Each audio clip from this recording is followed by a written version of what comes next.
Hello and welcome to another episode of the Chaos Chronicles. I'm Jess and we are back with Haley. Hello, thanks for having me. Thanks for coming back. Yeah. I am so surprised that you agreed to come to this one specifically. You know, me too.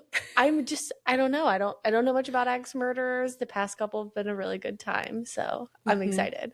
Granted, they were not axe murderers last time, but It's true. we did have a serial killer in there. Um, yeah, I'm nervous for you. But before we get too far into things, make sure that you are following us on all of our social media platforms that will be linked down below. I promise I will get more active on them eventually. Okay, so today's episode is one of the most brutal and baffling in American true crime. Today, we're going to be talking about the Villisca Axe Murders of June 9th through the 10th in 1912. So this was a long time ago. Okay. It's been over 114 years. That makes me feel better already. Okay, good. Threat is long gone by now. I was hoping, I'm like, maybe because it was so long ago, it'll be slightly okay for you, I not think freak you out as so. much. Yeah, unless he's a ghost or she, they're no longer with us. So, I mean, maybe. We'll talk about it. oh, okay. I can't wait. As I'm sure you can guess by the title, this is going to be a graphic, gory episode. It's literally axe murders. For our little, trigger warnings for today, we are going to be unfortunately talking about murder and death of both children and adults and potential sexual assault. That is very brief and very unknown. Okay. Mhm.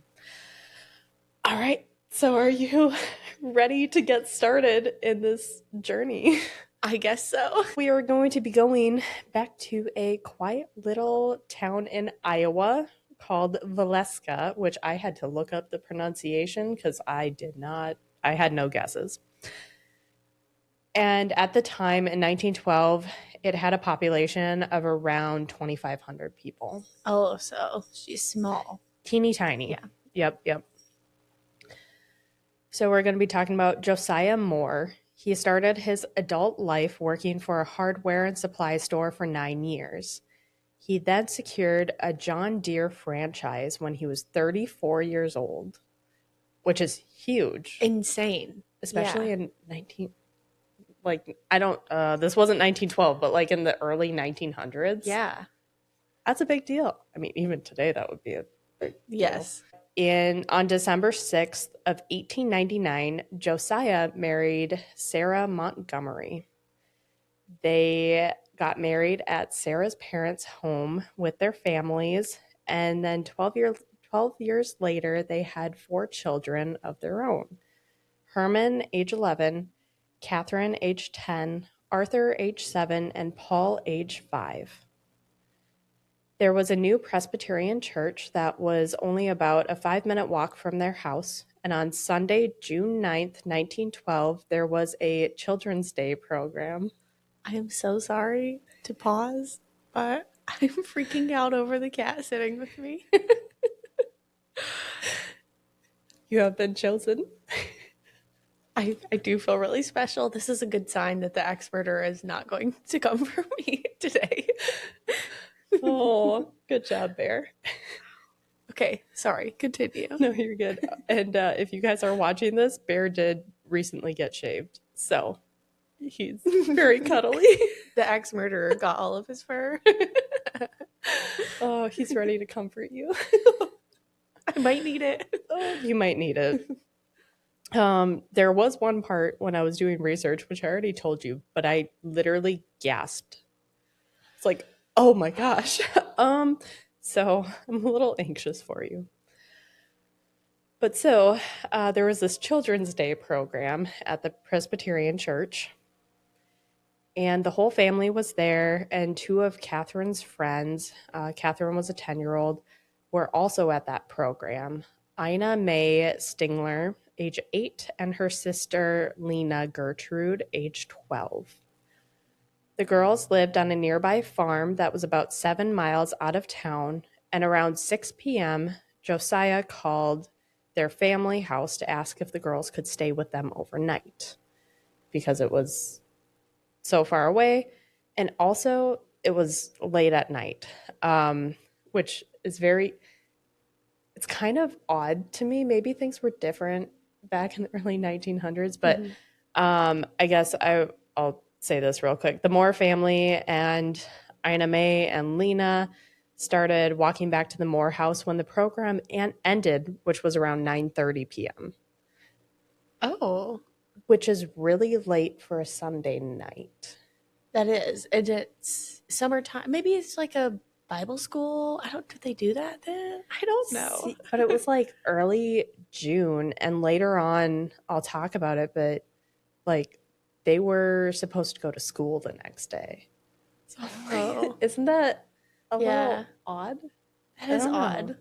Maybe things just ran differently back then. Maybe so. I don't know. Also, like, what was the school situation in the early 1900s? And this might be a dumb question. Did they have cars? No. Not a dumb question. I don't believe so. It feels early to have a car. Although he had his own John Deere franchise. They were invented in 1886. Okay, so it's not unreasonable that they would have had a car, perhaps. When were cars popular in America? The 1910s and 20s. So it's like 50-50. Maybe, maybe not. Okay. Yeah.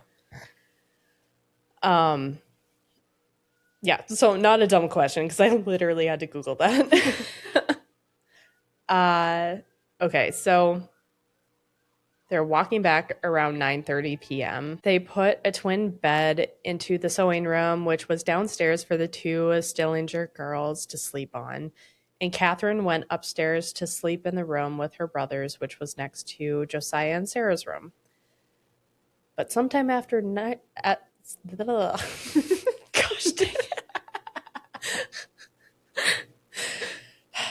But sometime after midnight, a true nightmare began. I can't talk. And unfortunately, we will not ever actually know what really happened that night. Oh, okay. So it's a mystery. But the investigators were able to kind of piece together the events between the autopsy reports, like looking at the scene photos, and witnesses. There weren't any real, no one saw this happen. So witnesses is a loose term here. Okay. It's like people in the house, basically. No one in the house. No. Okay. No, we're talking like neighbors. Oh. Family. So, no, I'll just let you keep going with the story. Okay. Oh my God, I'm nervous. Yeah. For good reason. Okay. Be nervous. They had found 2 cigarette butts in the attic, so they assumed that the killer had potentially entered the Moore home while they were out, and they had possibly hid in the attic waiting for an opportunity to come out after they had been home and settled in. It sounds like a good guess to me. Yeah. The killer took Josiah's 4-foot-long axe from their backyard shed and used the blunt end to attack most of the victims. This was most likely for practical reasons, because the blunt end is less likely to get stuck in the victim's skulls. Oh. Mm-hmm. Well, if he knew that, then probably not his first axe murdering. That is one of the theories. Mm-hmm. The killer had started in the master bedroom, and Josiah had the worst injuries of everybody. He had over 30 blows to his head, which left his skull fractured into multiple places.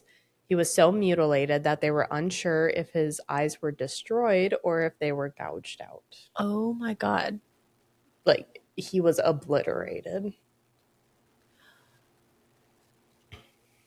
And this is not the part that made me gasp, by the way. I will let you know when that comes up. I feel certain I'll be gasping as well. I'm pretty reactive, so. I'm sure you will too, because I I told Mitch, my husband, and he's like, oh, Oh, that's interesting. And he doesn't really react to most No, things. he doesn't. Okay.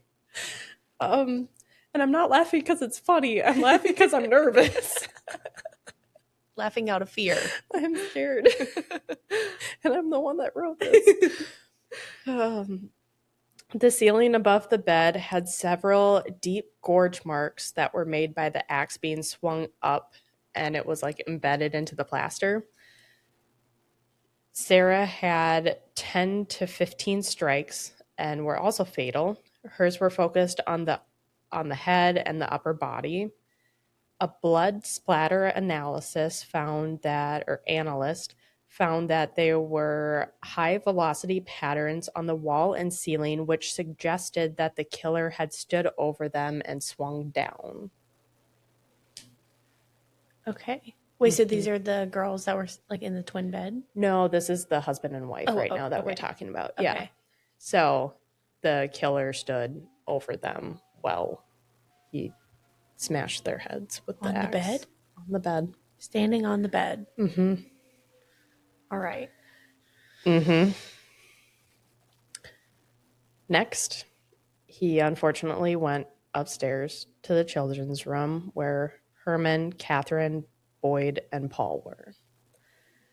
They were all found in their beds with their heads crushed, but they did say that there was no struggle and they were likely asleep when it occurred. So there's any silver lining to this story, I guess. It's at least that. Yeah. Hopefully didn't suffer. No. Unfortunately, the Stilling sisters weren't as lucky, though.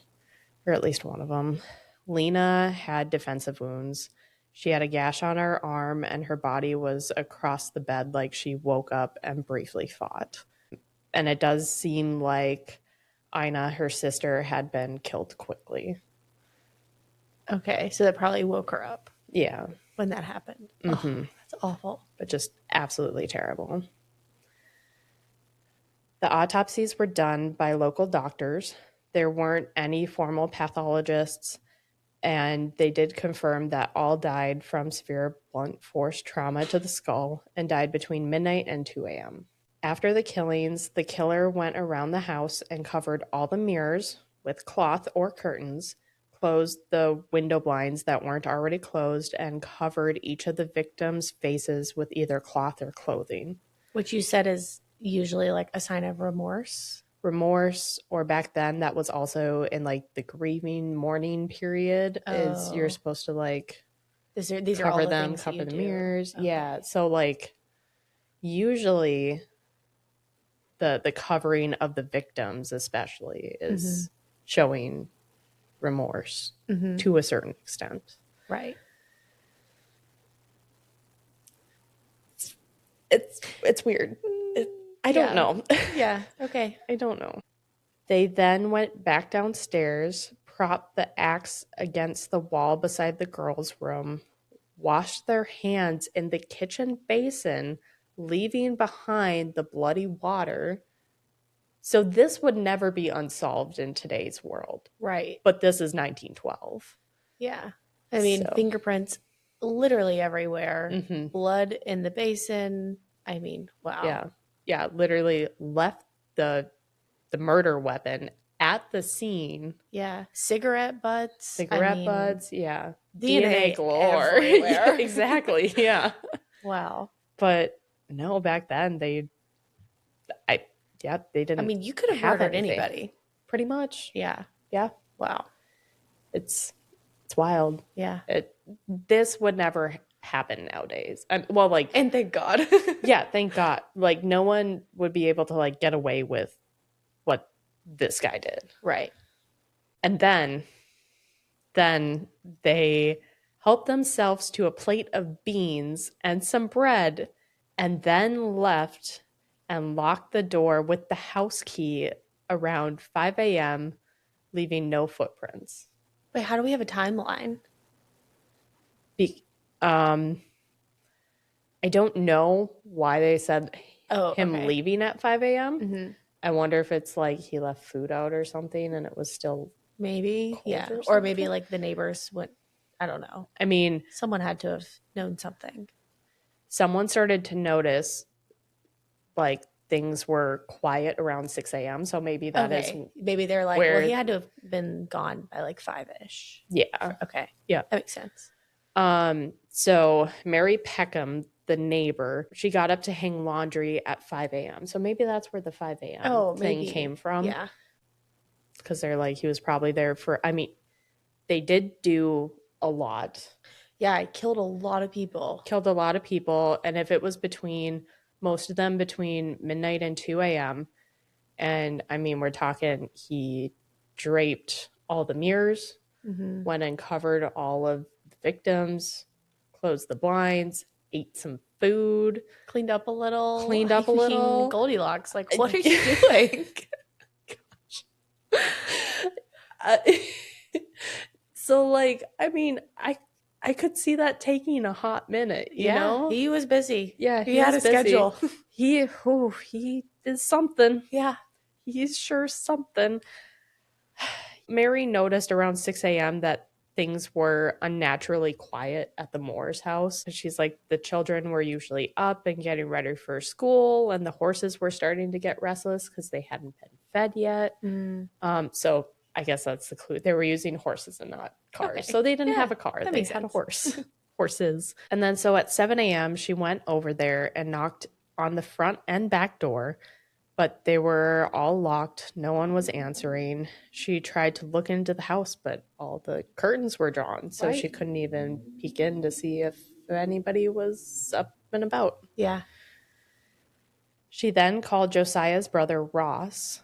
He came over around 8:15 and was able to get in because he had a key himself to his brother's house. Okay.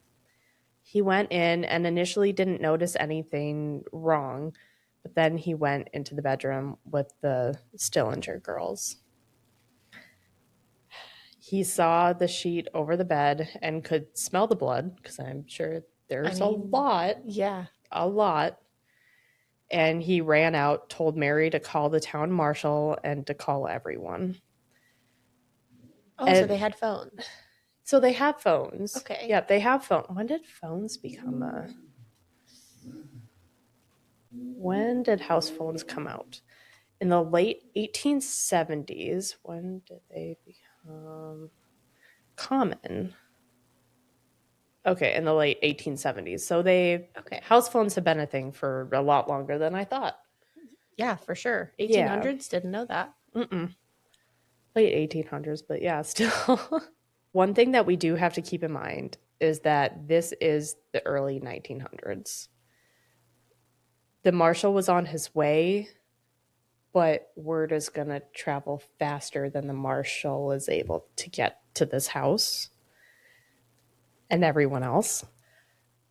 And this has happened in other cases that I've talked about with Connie and Trent and Jamie. I haven't talked to you about this, so I don't know if you know about this yet. Probably not. Basically, dozens to hundreds of people had already come and gone through the crime scene. Oh. Because spread of mouth, like people are like, oh, this crazy thing just happened. Let's go look at it. What? Yep. I guess I just can't even picture that, because like a crime happens, there's yellow tape. Like exactly, you're not getting in. Yep.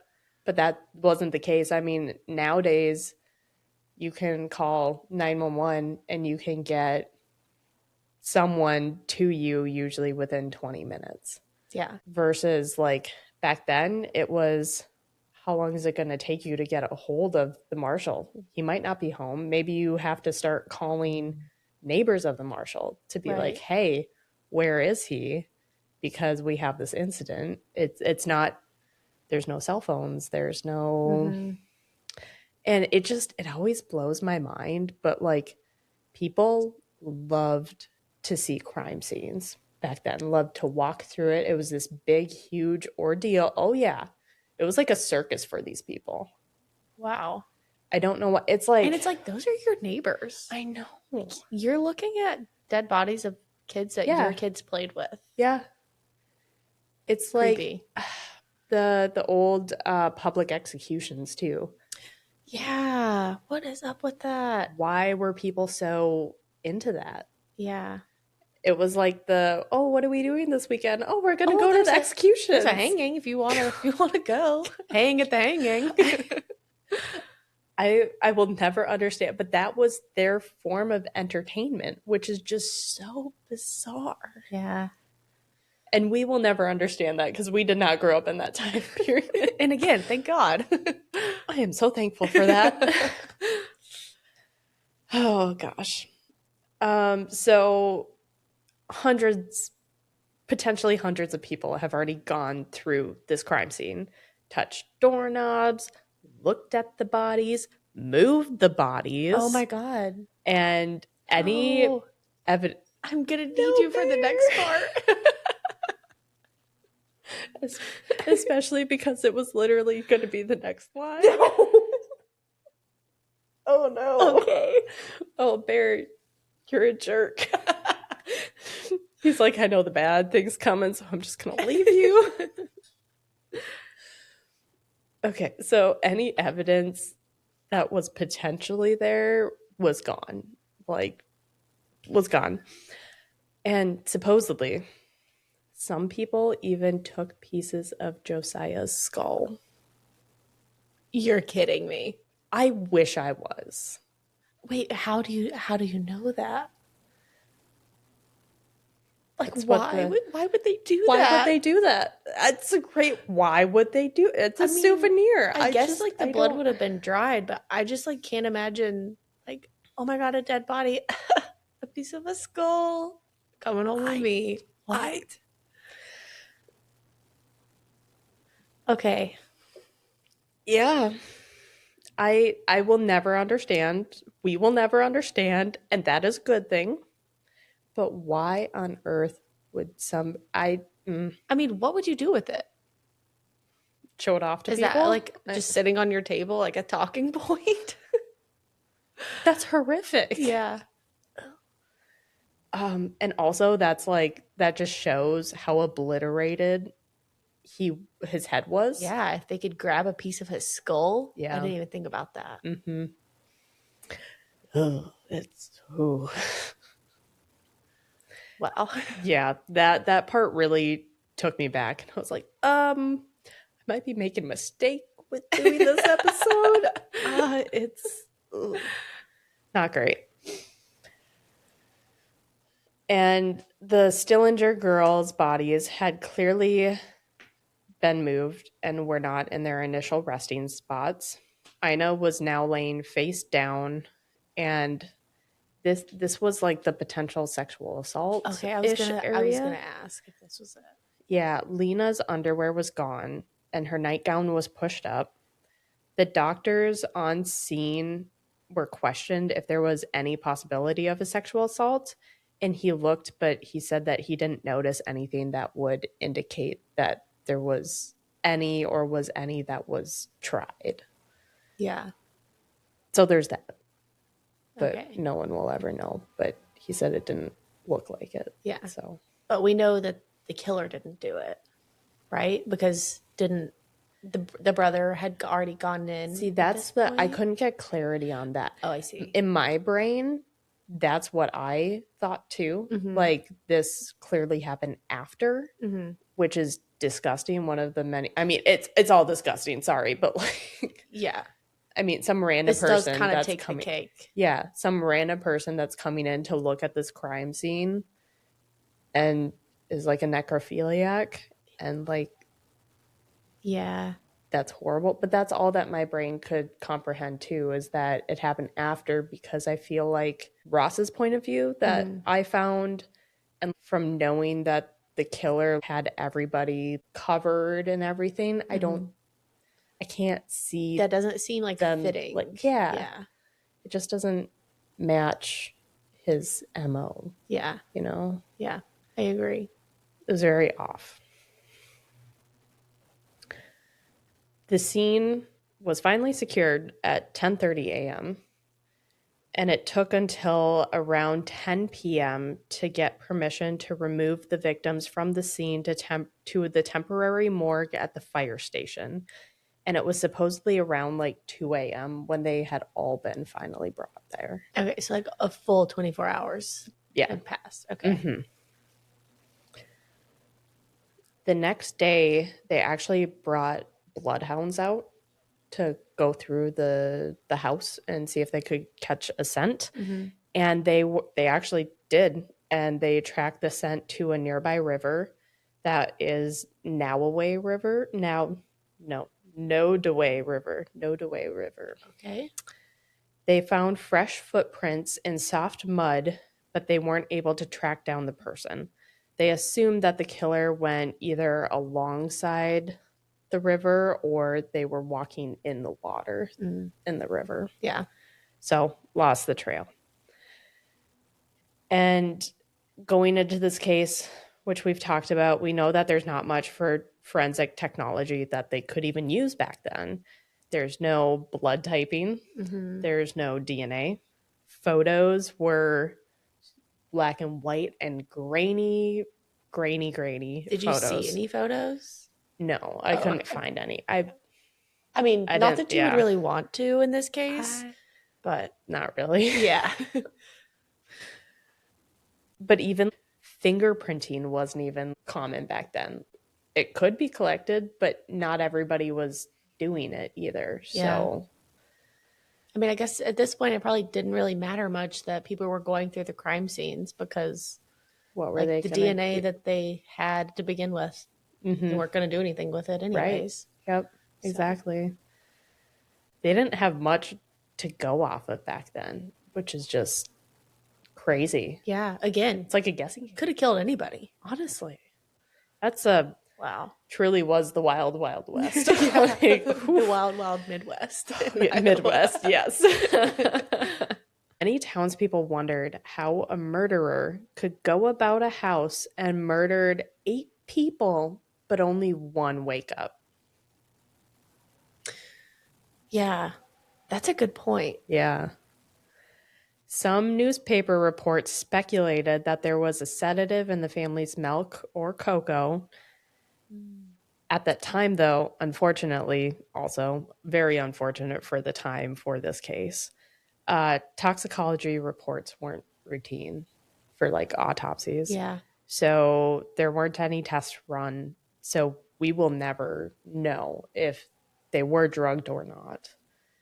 But in my mind, that would make sense. I feel like they kind of had to be. I mean, at least like one person per room, because I mean, you can't kill both people at the same time. No. With the same axe. Yeah.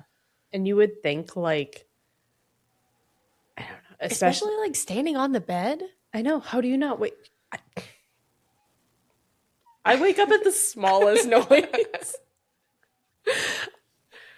I like sometimes if all Ruby, my dog, does is come and stands and stares at me, I will wake up. I got a little bit of cold chills because that's exactly what this man did. He stood on their bed and was staring at them right before he murdered them. Yeah. But like, if you think about the kids, though, it says that they like there was no fight and there was 4 of them in one room. Yeah. So if that's the case, and he's brutally murdering them. Yeah. It's not like one quick and then on to the next. I mean, he took his time. He was beating them with this exactly. axe. Yeah. So I can't see it making nothing makes sense in my mind except for that there was some sort of sedative. Yeah. And they think that he may have came into the house beforehand. Mm-hmm. And so he would have probably had time to do all his stuff. So. Yeah. So that is one speculation that I like. That seems fitting. Yeah. We'll keep that one. Yeah. I like that one. The team investigating the murder ruled out a burglary as motive because nothing valuable was taken. Like the only thing off was that he killed 8 people. Yeah. Just that small detail. They went into the barn and saw that there was an imprint in the hay that was next to a knot hole in the barn. And the investigators believe that the killer may have been there for a while and was watching them and observing them in their day-to-day lives. What is a knot hole? A knot hole. So like in, like wood planks, there's like those deep, like behind you. Do you see like where the wood gets like those circles, those dark circles? Yes. Basically, sometimes those just like poke through. Oh, okay. And so it's like a little hole in the wood. Okay. So little peephole, I guess. I hate that. I know. Now he's a murderer and a creeper. Yeah, so he may have been stalking them for a long time. Who knows how long, to be honest. Investigators also were able to find a gas lamp with the glass removed and the wick turned all the way down. Essentially, it means that he took everything off so it would emit the smallest amount of light possible. There was also a part of a keychain that was found downstairs that did not belong to the Moore family. Okay. Again, this would just never go unsolved nowadays. There's so much. There's so much evidence left at this scene. Oh, there's so much. Wow. It hurts.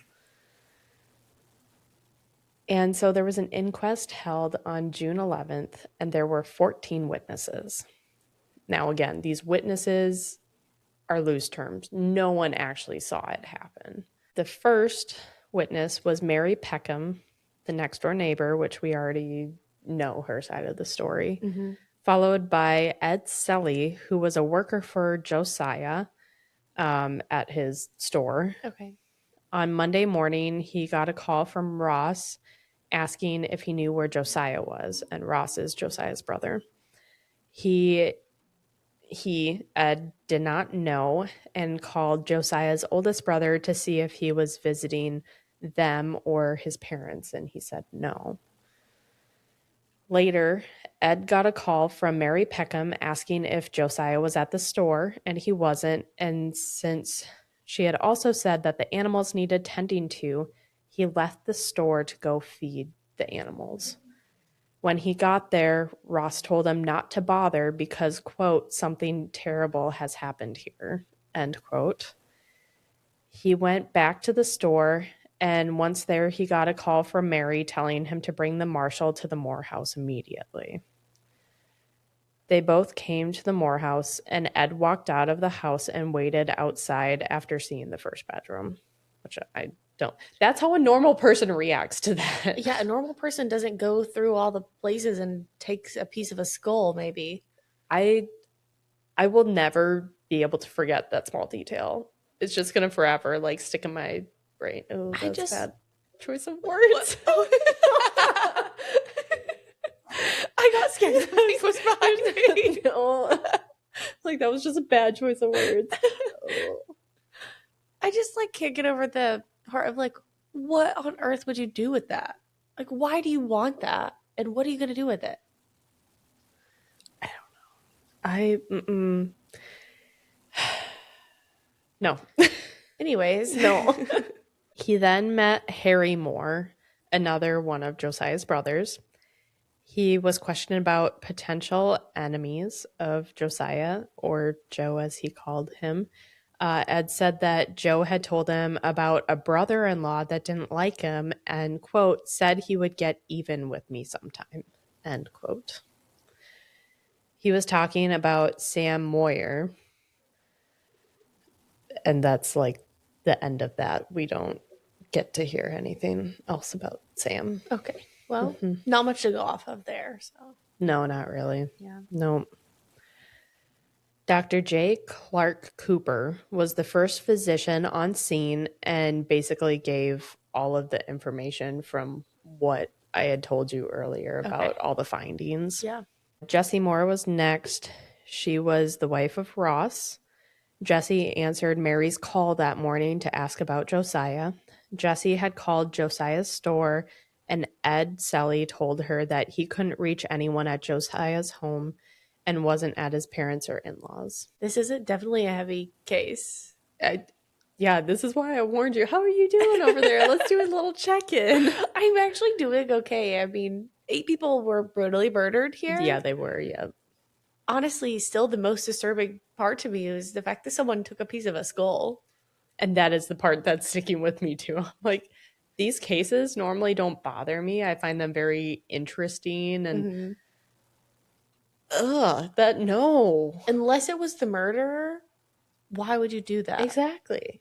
And it sounded like from the article that I was reading, it sounded like multiple pieces were missing. It wasn't just one sick person that was like, "Ooh, I want a souvenir." It was multiple people. Yeah. I don't get it. Yeah. I don't get it. I never will. That's okay. We're not supposed to get it. We're If we did get it, that would be concerning, I think. Be very concerning. Jessie learned about the murders later that day when a neighbor came to tell her. Because again, she's at home. She doesn't know what's going on. Mm-hmm. Can't text her or anything, really. Right. So Dr. F.S. Williams is the next. He was the second physician on scene. He had more detailed findings on the victims and more details that I did not get into. Because for obvious reasons, if you guys want to go check that out, you can just go search it and go read that on your own time. Yeah, I felt like we did a deep enough dive on that and we didn't need additional. I agree. So, yeah. It was a good amount. We got a good amount covered. Edward Landers, who was staying with his mother, who lived near the Moore house, is the next witness. Edward went to bed a little after 9 p.m. that night and heard a sound outside that caught his attention. He said, quote, like one boy hooting for another on the outside somewhere, end quote. Like,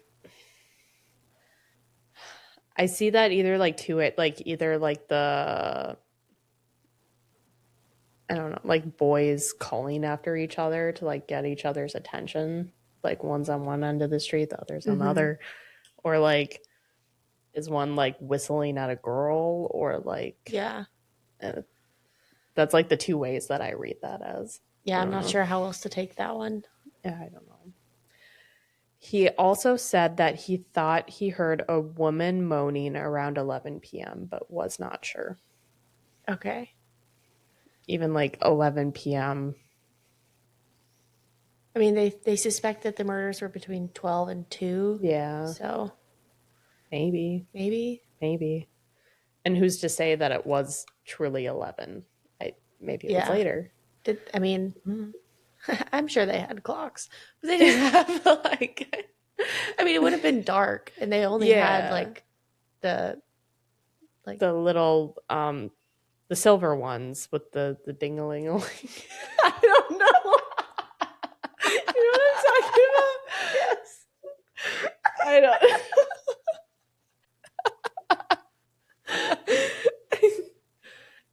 Yes. My only point was it would have been dark. You wouldn't have been able to see it unless it was ding-a-ling-a-ling. Right? You would have known the time. Yeah, I guess so. Maybe it was literally just an estimation. Yeah. Yeah, that is a good point. Oh, and this is I don't know what these people do at night in the 1900s. This is so weird. Early 1900s, this one. So he also said the only stranger that he noticed that weekend was a wallpaper cleaner that came out to his mother's house at 10:15 on Saturday night. What do you mean? My impression was that in the early 1900s, people were going to bed at 7 p.m. because they had nothing to do. Well, apparently they have their wallpaper cleaners come over at 10 o'clock at night. I mean, when else do you do it? I don't know. No better time for a wallpaper cleaning party. Yeah, I guess so. Maybe I'm not giving them enough credit for the early 1900s. I need to brush up on what these people were up to. I know. Maybe we'll start doing a deep dive into the early 1900s history here. I don't know. Was there just nothing better to do in Iowa at that? Probably not. What do you do in Iowa now? I don't know. Apologies if you live in Iowa, but That was Yeah. not any kind of malice towards people from No. Iowa. Ross Moore, so he's the next witness, the brother. We pretty much know his story. He didn't know anybody that would be out to get his brother, essentially. Mm. So, next witness is another brother of Josiah, Fenwick Moore. He lived in Red Oak, which is about 17 miles from Villisca, and he didn't know anybody who would want to do this. He was the one that got like he was the one that was like the most brutally murdered, right? Josiah, yeah. Okay. Mm-hmm. Yep. The next one was Villisca's marshal, Hank Horton, which I love Hank Horton. Sorry. It's It's like just a classic sheriff name. Actually, yeah, Like I would agree. he was born to do that job. Horton didn't say much on the stand. He just confirmed that Ed Selly found him between 8:15 and 8:30 and went to the Moore home after that. He entered the house with Ed, and once he saw the bodies, he went to go get Dr. Cooper and re-entered with him. Which also pointing out that he got the marshal between 8:15 and 8:30, and the scene was not secure until 10:30. Just that's a 2-hour time period. Yeah, so that's a lot of time for anything to happen. People to go find Steal some souvenirs. skulls, yeah. I will never get over that, ever. John Lee Van Glider and Harry Moore were next. John was Josiah's nephew, and Harry Moore was Josiah's brother. John says that he spoke to his uncle for a short time Sunday afternoon, and neither him or Harry knew anything about potential suspects. Blanche and Joseph Stillinger. Blanche was the older sister to Ina and Lena. Blanche told about Josiah calling them on Sunday to ask if the girls could stay over because they didn't want to walk them back that late in the dark. She gave the okay since her mother was outside when he had called. Oh my God. Which is just heartbreaking. Yeah. I mean, you don't know that that's going to happen, but it's like, and No it's one- also the yeah. early 1900s Yeah. too. No one could have guessed that No. they were going to be murdered by a man with an axe. No, that's But imagine how bad you would feel. if you were the one that gave the okay. Yeah. I mean, like, even at that time period, like, the odds of the mom saying no to that would be zero. Like, yeah, she would have said yes, of course, but I would have just felt so bad. Oh, yeah. No matter who gave the final, like, okay. For sure. Horrible. Yeah. Horrible. It's so sad. Her father, Joseph Stillinger, then came up and said that he didn't know who could have done this and that his wife had called 3 different times trying to reach someone at the Moore house since the children weren't to their house yet and they thought that they would be back before school.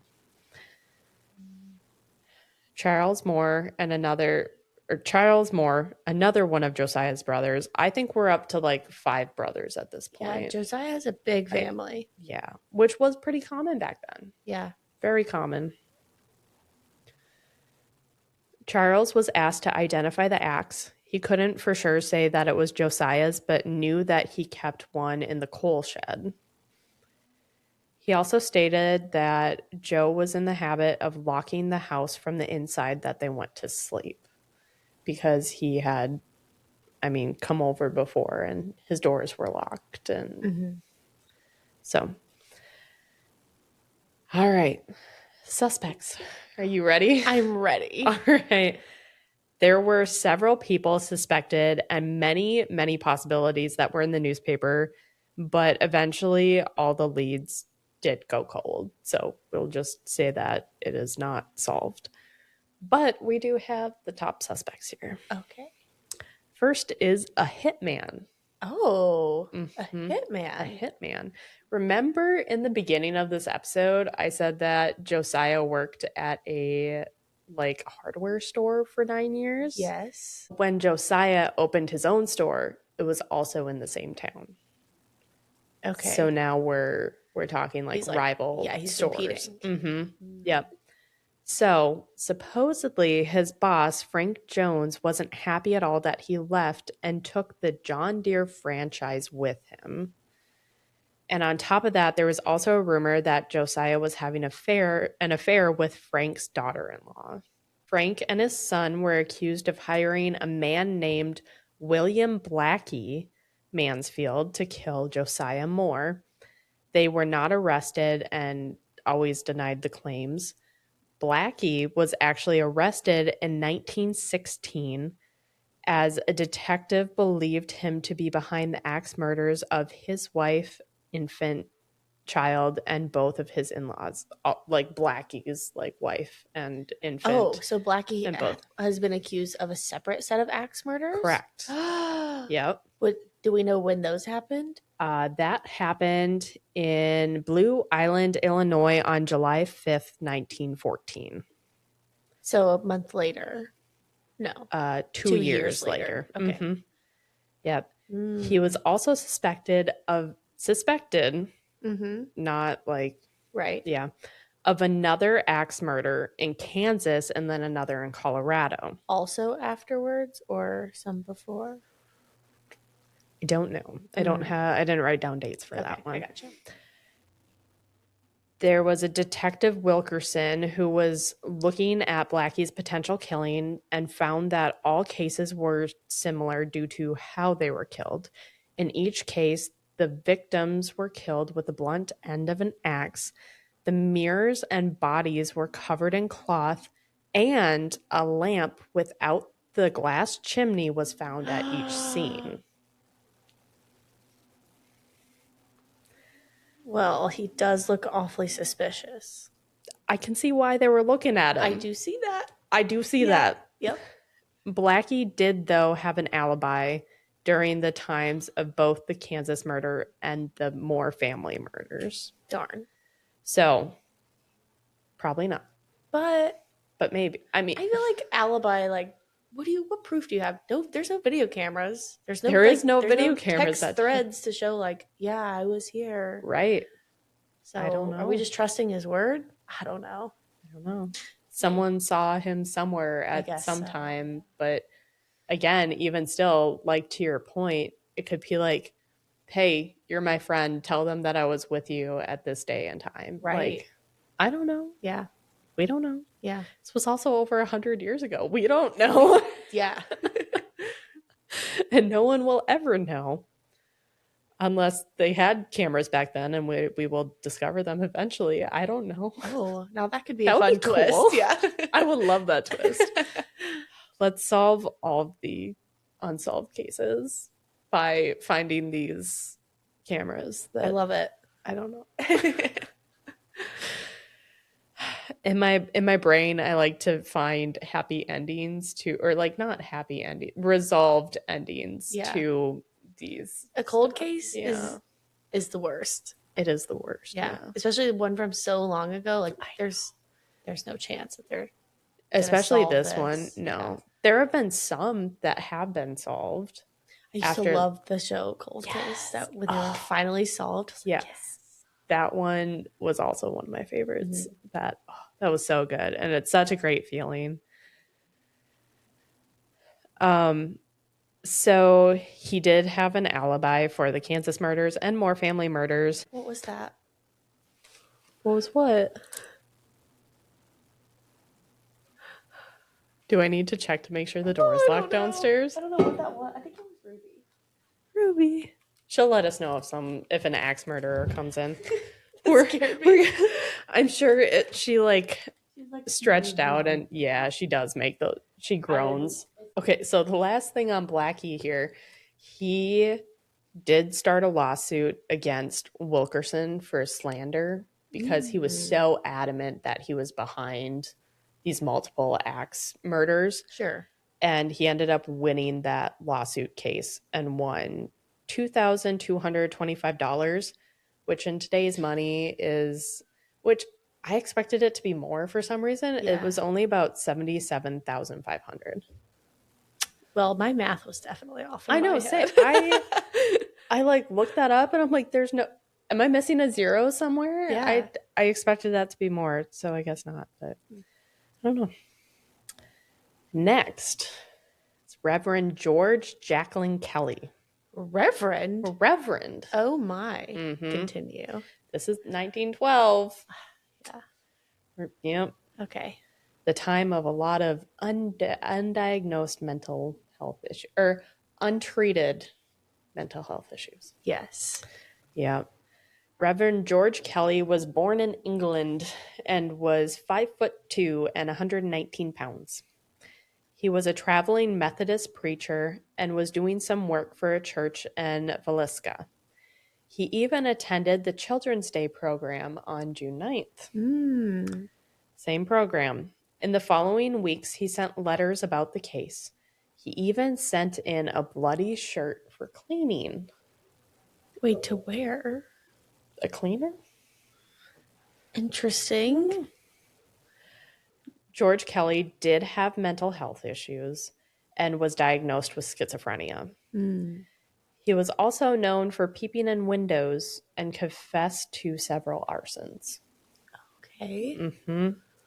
When looking at the Villisca Axe Murders, investigators looked at him and believed that he wasn't capable of physically actually doing these crimes. Yeah, when I heard it was 119 pounds or something. 5'2", 119 pounds. Yeah, that's a lot of. It takes a lot of strength to. And to do so many times too. If it was just one person, maybe, but 8 people and multiple, like, strikes on each person. I mean, even like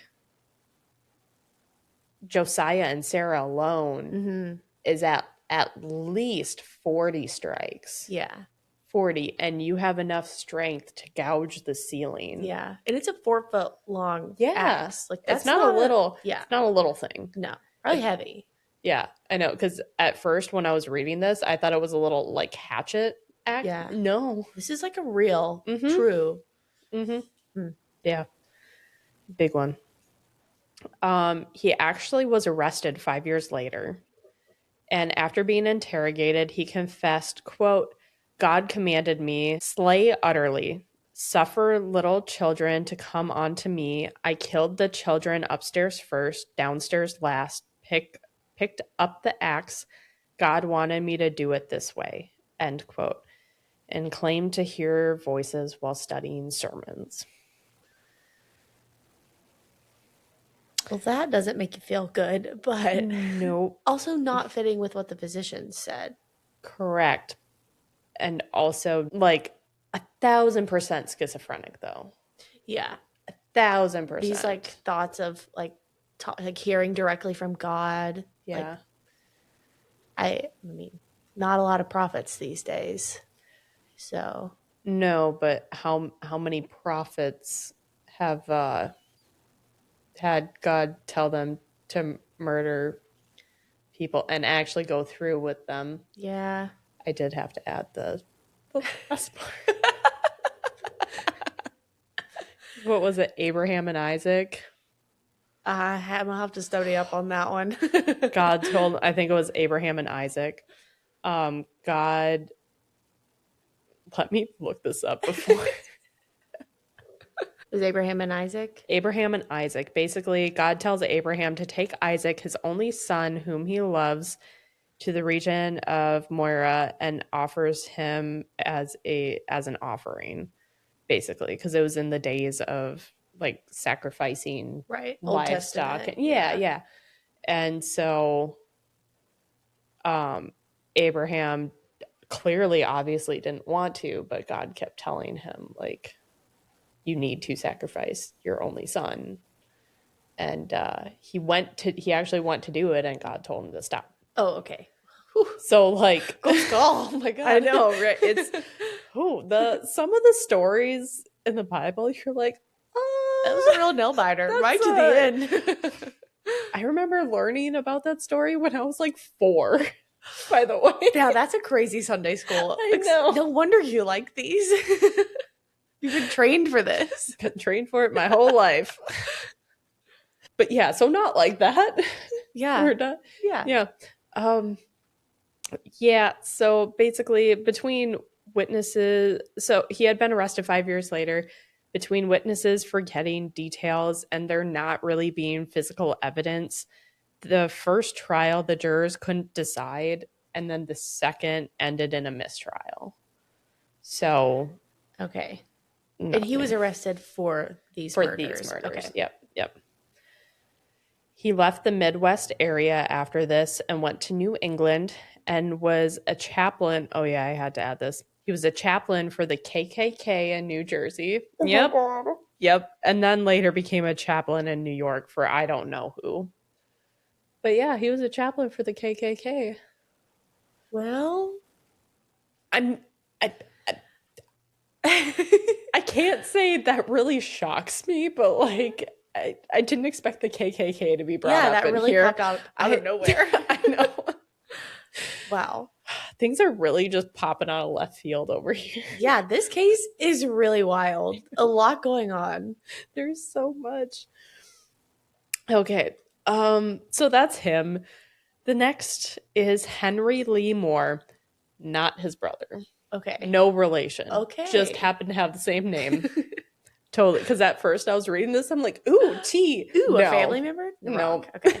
Very wrong. Got it. There was early speculation that the Villisca Axe Murders was done by a serial killer. He had, even though we didn't have a term for it, I forgot about they that. knew about it. Yep. He had served time in prison for forgery and was released May of 1911. After his release, there were several axe murders in Colorado, Illinois, and Kansas that shared similarities with the Villisca killings. In 1917, Moore murdered his mother and grandmother with an axe. He tried to cover it up, but was quickly identified due to blood evidence and having suspicious behavior. He was convicted in 1918 and sentenced for life in prison. Investigators suspected that Moore was responsible for at least 4 other axe murders, but was never formally charged for any of the other crimes. Oh. The next is S.A. Andy Sawyer. The morning of the Villisca Axe Murders, Sawyer came up to a railroad crew seeking work in Creston, Iowa. He had muddy shoes and wet pants. They hired him, but the crew noticed suspicious behaviors. He was very interested in the newspaper coverage of the murders. He slept with an axe. What? Mm-hmm. Which I guess working on a railroad, there's a bunch of axes around. Yeah, that's not true. Comforting for me. He also isolated himself and frequently talked about the killings. And he's like a stranger into town. Mm-hmm. Yep. He also claimed to be in Villisca the night of the murders and was scared of becoming a suspect. Most people probably wouldn't have been one of their top concerns. Nope. I'm still stuck on the sleeps with an axe. I know. That's odd. It's weirdos. Yeah. Weirdos. You know what it reminded me of? Like, I'm going to go Hunger Gamey. Haymitch, because he sleeps with a knife. Does he? Yeah. I didn't know that. Well, he does. We'll get into that eventually. Okay. He also described detailed knowledge of how the killer fled town and pointed out specific landmarks as the train passed through Villisca. He was cleared after authorities confirmed that he had actually been arrested in Osceola, Iowa, the night of the murders and was placed on a train going away from Villisca around 11 p.m. So couldn't have been him. No. Yeah. As far as alibis go, he has the most solid one that we know of. Right. Yeah. More on the serial killer theory now. Okay. Many people who have researched the Villisca Axe Murders believe that this killing could have been a part of a string of axe killings between 1910 and 1919. These cases have similarities, like a family killed in their beds with an axe, victims' faces being covered, mirrors and windows draped, doors locked, and some having a lamp left with the chimney removed and wick turned down low. Some cases frequently talked about with this are the 1911 Colorado Springs murders, the 1911 Monmouth killings, the 1912 Paola, Kansas murders, and then the 1918 to 1919 Axemen of New Orleans killings that I think me and Connie covered a while ago. Okay. So maybe they're all connected. Yeah, that's a lot of ground to cover, for, especially then. I know that I said trains. And yeah, hitchhiking was probably a thing too. Yeah. Oh my God. Imagine hitchhiking and now the guy you're hitchhiking with is an axe murderer. I know. Yeah. Oh God. I mean, I don't remember a lot of details about the New Orleans case, obviously, but what I do remember is that it was so frequent and so often, and all of a sudden it was very abruptly done. And with that, one of the theories behind that one was that he was only in town for like the year and a half, 2 year time period, whatever it was. And then maybe he was like a contractor. Maybe he was a railroad worker and then moved on. Maybe it was the same railroad worker. We don't know. He did have an alibi though. But dang it. He still was a suspect. Darn. To be honest, they're all suspicious. They're all like... Yeah. It's so hard though. Like, we're going off of not much. I wish I could ask him. I know. We'll get a Ouija board for the next episode. No, we will not. No. No Ouija boards ever. And for our next trick... watch Jess disappear. I'm out. Oh gosh. In more recent news, in October and November of 2025, KETV Newswatch 7 aired segments revisiting the house. They were able to capture unexplained noises, and a small white bubble orb came on camera, which some believe to be a spirit. One investigator described the presence as being borderline demonic and noticed that doors would open and close on command, and it was a non-human energy. There was also a 1999 Ghost Hunter episode where they used infrared cameras and sensitive mics and found unexplained sounds and visuals. Reviews from TripAdvisor and Yelp say that multiple guests report orbs, distortions, and full-body apparitions in pictures.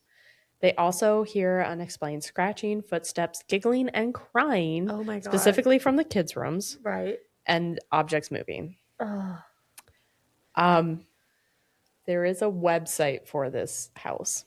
Oh my God. And it is murderhouse.com. Oh, of course. Classic. And you can literally find so much information. I will say not all, but a lot of the information I did get from this website because it's just, I mean, it's really cool. Yeah. It's really cool. So is the house like, does someone live there? No. So you can do house tours, cemetery tours, and you can stay in the house if you want. It used to be that you would have to rent out the entire house, but now you can rent out rooms. Which is almost even creepier because I know what serial or maybe potential 2026 axe murderer wouldn't love to go stay in, right? I mean, wow. So on this website, which I'm on it right now, for overnight stays, it says, and this is murderhouse.com, by the way, go check it out. It's such a cool website. If you guys have made it this far, go check it out. So for overnight stays, stay overnight in the Villisca Axe Murder House, if you dare. See why Villisca is known as one of America's most haunted houses, and learn of the tragic and brutal murders that took the lives of 8 innocent and unsuspecting Iowans. Is that how you say it? I don't know how to say that. Well, in their sleep, including 6 children. The house is in its original condition at the time of the murders, which means that it does not have plumbing or electricity. Don't worry, though, we provide restrooms next door and a power bank for your convenience. While the Villisca Axe Murder House is not a place to get your sleep and modern luxury, it is intended to be an experience. We do provide modern and comfortable beds to make you feel more comfortable and rest if you choose to. Bear is screaming at Haley right now. Please come sit with me. Be her emotional support. He's thinking about it. I'll just let you consider. There are 2 ways to stay in the Villisca Axe Murder House: rent the entire house or rent a room. Before 2024, you could only rent the entire house. He just swatted you to pet him. You could come sit in my lap if you would like. You're such a weirdo. Okay. Oh, Bear is special. There are 3 rooms available. Alternatively, you can reserve the entire house, max capacity of 12 persons for your group. Each room is priced at $199 per night. While you can add an additional person to your reservation to join in your experience, please note that it does not mean that they have their own bed to sleep on. If they want a cot or their own, they may bring one or rent one to use. And then it breaks down each room, how much it is, how many people can be in it, and where that specific house is located. Like, for example, you can rent out the children's room for $199. Standard occupancy is 3. And it's in the second floor room next to Mr. and Mrs. Moore's room. Okay. They do have a note. Before booking, please be aware that an overnight stay is experiential in nature and not meant as accommodation, but offering a one-of-a-kind chance to experience a place known to be haunted in the hours most likely to generate activity. Paranormal and other phenomena are most often experienced in the dark hours. Many say that the whistle of the 2 a.m. train ushers in the beginning of overnight activity.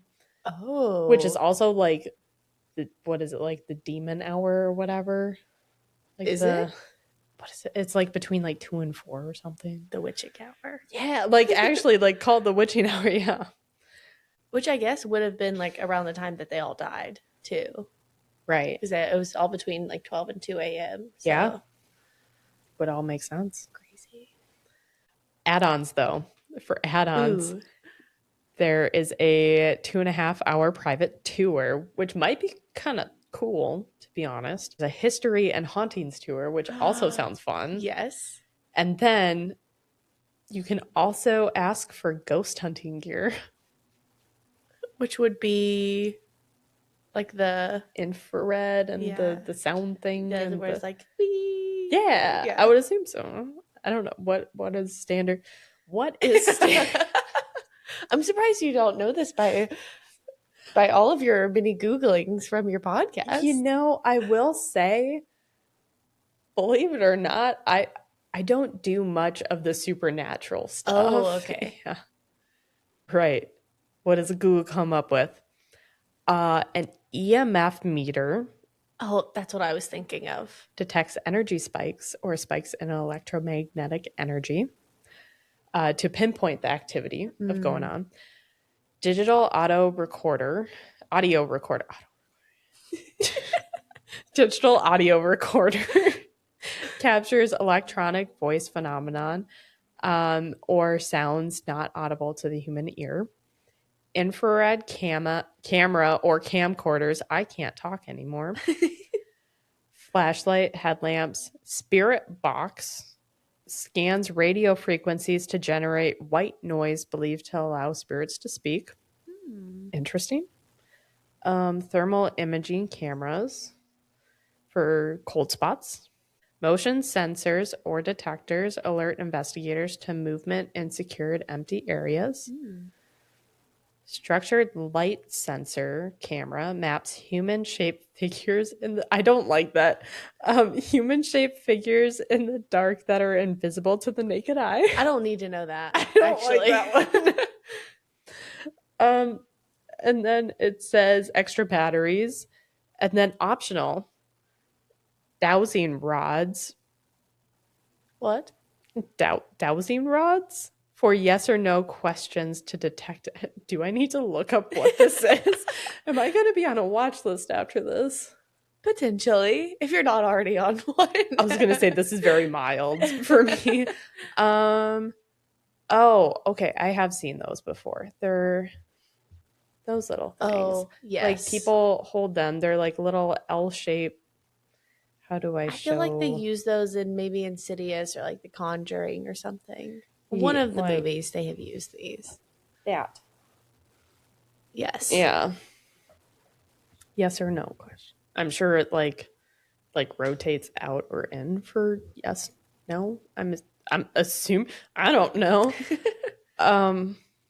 Laser grids creates a 3D grid to detect movement. Two-way radios and air ion counters measure the ion changes in the air. Wow. That's what we got. And in addition to the murder house, for my sources, I have pubs.lib.uiowa.edu, legis.iowa.gov, usghostadventures.com, iowacoldcases.com, and booksamillion.com. Very nice. Would you stay in the house? No. Very quick to answer. No, definitely not. Nope, not. I would go there for a tour. I would not stay for the overnight experience. Yeah. Would you? No. Okay. No. I would also do a tour. Maybe if they offered a tour at night, I would do that. Do I want to stay in the house for a long period of time? Also, no. No, I'll go for the 2.5 hour tour. That sounds cool. Mm-hmm. I wonder if they have like a Halloween special spooky tour. Maybe like the prices just skyrocket. Probably, yeah. I'm sure. They gotta pay rent somehow. Yeah, true. That's the Villisca Axe Murders. I do vibe with the serial killer theory though. Oh, okay. I'm vibing with the first suspect. I know he has an alibi. Oh, the Blackie. Yes. Mm-hmm. Mm-hmm. That is my favorite pick, I think. Mm-hmm. To be honest, each point I'm like, I can see it. I could see that. That makes a lot of sense. I know. But again, not much to go off of for 1912. Yeah. But yeah. Well, have I scared you off yet? No. This is so fun. I'm so glad. I was scared. I told Mitch, I'm like, Haley's never going to come back. Please don't make that your goal because I do love this podcast. It is not my goal. Fun. Which is why I asked you. I was like, I've got this one or I've got this one. Are you sure you want to do the axe murder? As long as there's like no pictures, which I want to see pictures, but I also I don't want to see pictures.